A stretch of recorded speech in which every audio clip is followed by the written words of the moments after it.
Listen to this absolute ridiculous article. A cop is suing for the right to change race after officers change genders.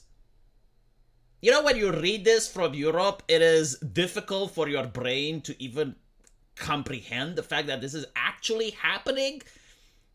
Like, no, this is real. Like there is a place, there is a police station in which officers change gender, and this one guy is upset. It's like, why can't I change the race? Absolutely beautiful. You know, when you had the progressives in 2016 coming up and saying, "Oh, America is systemically racist.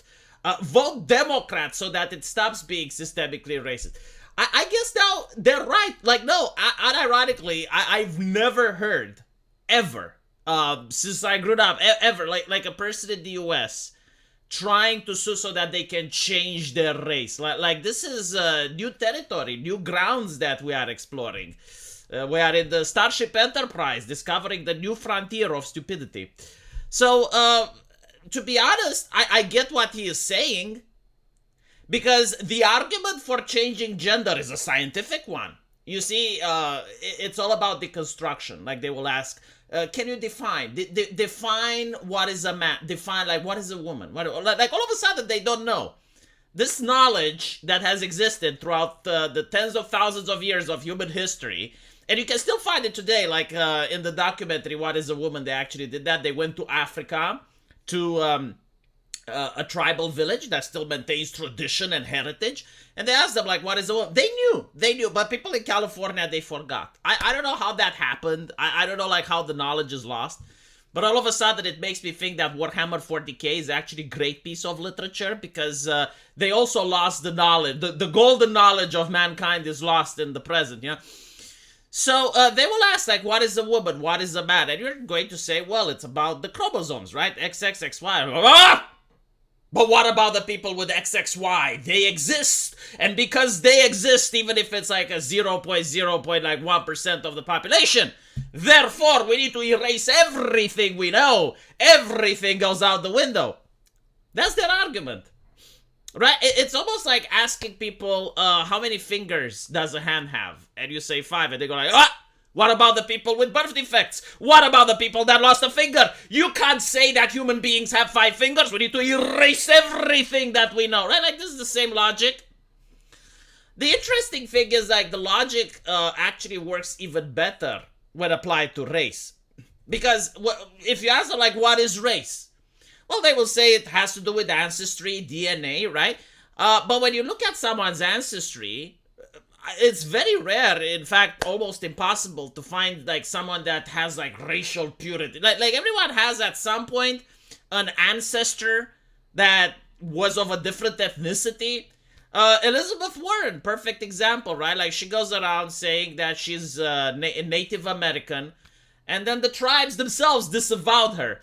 But she did do a 23andMe test, and she proved that, like, at some point within her family lineage, ages ago, there was, like, that one person which was Native American, right? Like, everyone was white, but, like, that one person was Native American. So without that person, even if it's like 0.01%, without that individual, she wouldn't exist, right? So, like, why can't she identify as Native American? Because she does have it in her DNA. Like, again, it is a more compelling argument, like, following the same logic that the gender ideologues are saying.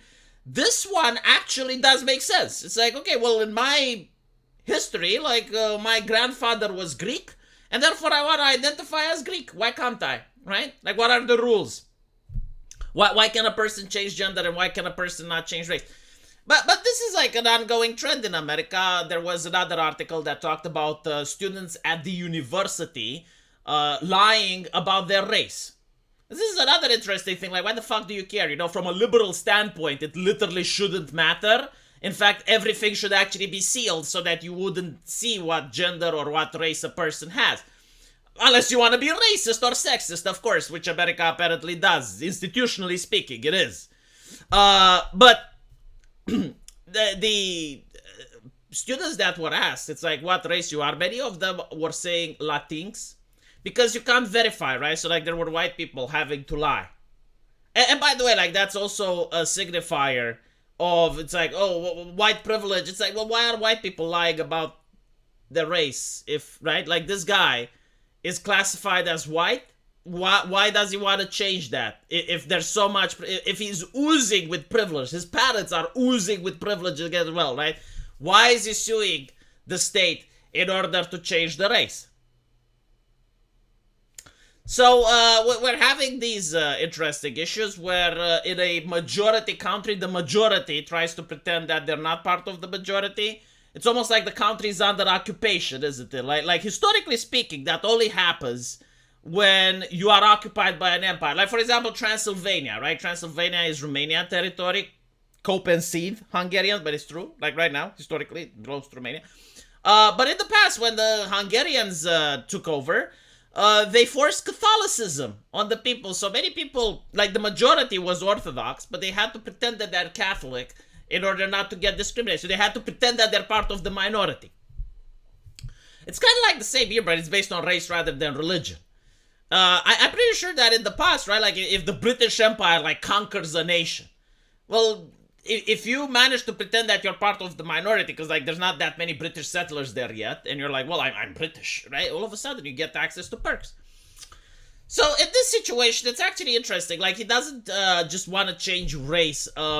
Apparently his name is Mohammad Yusuf, and he's from Egypt, but he was registered as Caucasian when he first signed up for the police force. And apparently, according to him, because he's Caucasian, he has the privilege of getting passed off for promotions.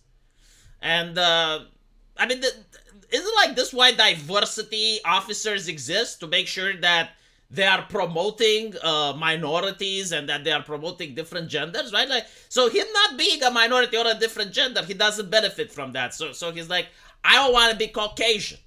I want to be Egyptian. Right? I think he may have a case.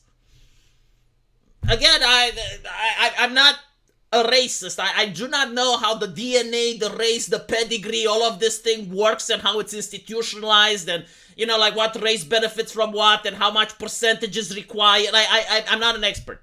Hopefully the judge and the jury of his peers are going to be absolutely ridiculous. You would think that it's important to promote people based on merit because, like, no, imagine what's happening, right? Like imagine the situation where he does manage to change his race and then gets promoted, right? Like what is the message here? Well, it's the same guy, right? Like he's the same abilities. He's still policing the same way. So basically, like if he was to manage to change his race and he gets promoted, well, that's very problematic, isn't it? It's problematic for the people that are supposed to benefit from the police, right? Because you're paying taxes and allegedly the government should hire the best of the best. No other reason should even matter. Except, well, no, actually, no. Yeah, if they're of age or not. Like, that should also matter. Because you don't want, like, 12-year-old police officers, you know? Even if they would be the best of the best. But other than that, like, nothing else should matter. Oh, and maybe citizenship. That should also matter, right? Because you don't want to get policed by... preferably... Even if they're American, you want them to be from that neighborhood. Like, you want them to literally live there. Because they police differently when they're connected to the neighborhood.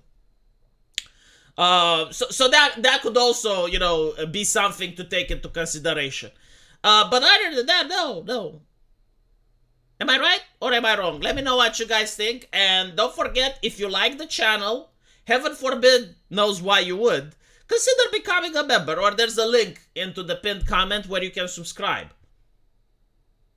You'll get buyer's remorse in return. I'll see you. Take care.